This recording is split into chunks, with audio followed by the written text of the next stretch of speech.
Good morning, gamers. Welcome back. I am the AMDM lead. This is my cup of coffee, and you're watching Perception Check.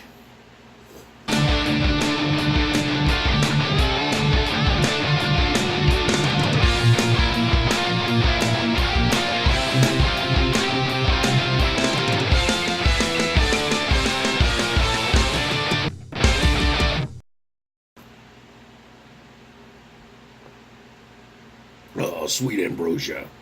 Why does it keep going out of focus? Focus.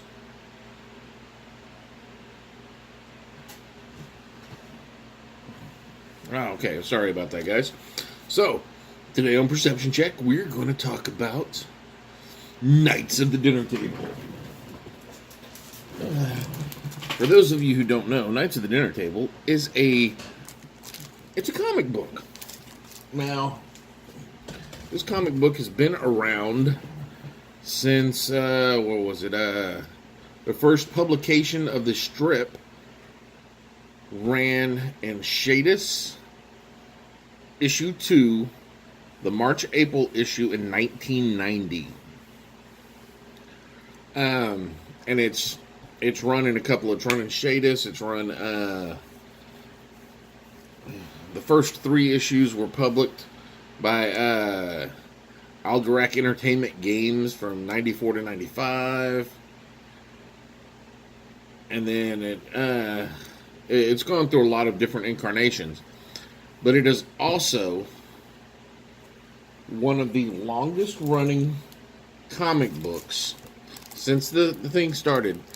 If you'll notice, this is issue 256.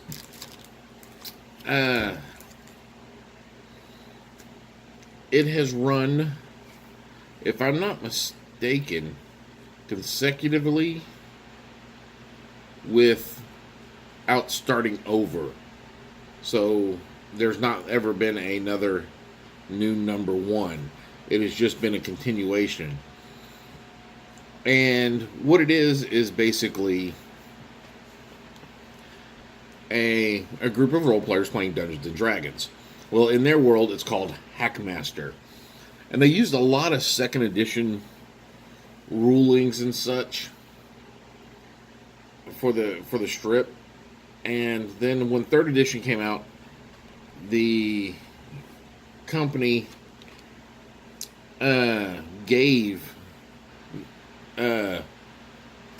Kinzer and company, the publishers, gave them the rights to use 2nd edition. So they did, and they modified the hell out of it. And it is an amazing game, full of loopholes. I mean, there was always loopholes in the comic strip. And just all of these loopholes are in the game. And then this game has become its own entity in its own right. I've never played the game that they play in there, which is Hackmaster. I own the 1st edition book. I know they're up to, I don't know what edition they're up to now, but I own the 1st edition book. And there's just all kinds of loopholes and fun things. I mean, the first character my wife created was a narcoleptic drooling half-elf or something like that, Grell or something. I don't remember. It was funny as hell. But these are just, and these aren't your regular players. And all right, the basis of the game is so a group of characters, members. They call their gaming group the Knights of the Dinner Table, and it's in a fictionalized version of Muncie, Indiana, which is not that far from here, which is kind of cool. When I drove up, I was like, Muncie, Indiana! Go buy Weird Beats. So you have B.A. Felton, Bob Herzog, Dave Boswell, Sarah Felton, and Brian Van Hoos. And this is the core gaming group. This is the main story. These are the Knights of the Dinner Table. And they all have their particular characters. And these guys are munchkins, just in the hardest sense of the word.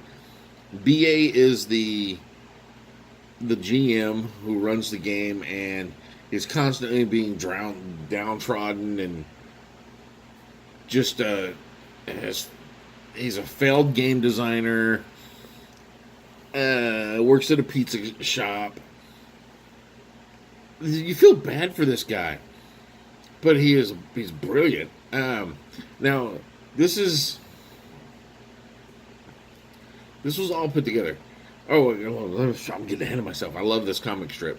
Then you got Bob. Bob is a member of Old School. He's very much a shoot him all. I waste him with my crossbow. Anytime I hear somebody talk about crossbow, if I have a crossbow, I waste him with my crossbow. That is because of this comic strip. He always plays a rogue. I'm out of focus again. I haven't done anything. He always plays a rogue thief, a rogue dwarf, and Knuckles. And it's like Knuckles the first, Knuckles the second, Knuckles the third, Knuckles the fourth, Knuckles the fifth, just on and on and on and on and on. You got Dave with El Ravenger and his coveted Hackmaster plus 12.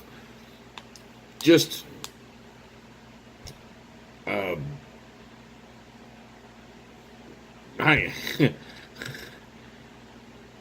he just likes to swing and hit things.